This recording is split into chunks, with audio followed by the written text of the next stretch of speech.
अगले एपिसोड में हम देखेंगे कि वैष्णवी अपनी खोई हुई डिज़ाइन बुक के लिए फूट फूट कर रो रही है और बहुत परेशान है।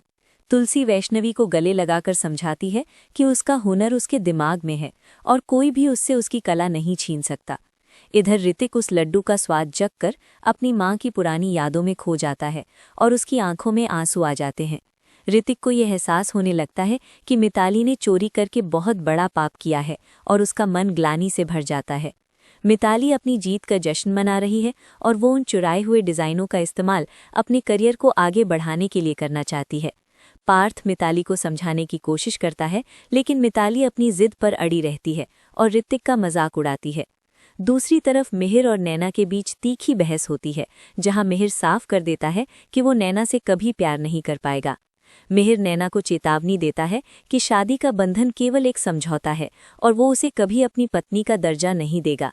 नैना मिहिर की बेरुखी से आहत होती है और मन ही मन तुलसी और उसके परिवार के प्रति अपनी नफरत को और बढ़ा लेती है।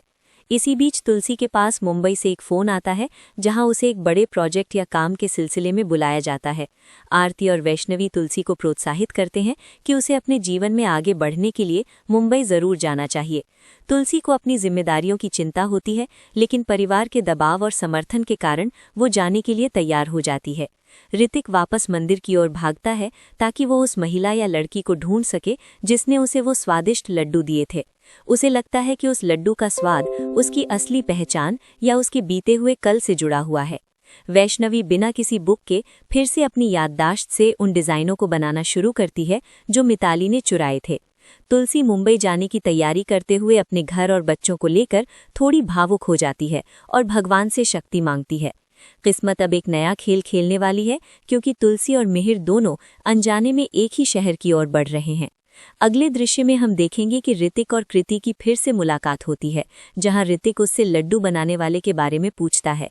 कहानी अब एक नया मोड़ लेगी, जहां सालों से बिछड़े हुए लोग शायद फिर से एक दूसरे के करीब आने वाले हैं। क्या मुंबई में तुलसी और मिहिर का आमना सामना होगा और क्या मिताली की चोरी पकड़ी जाएगी? ये देखना रोमांचक होगा।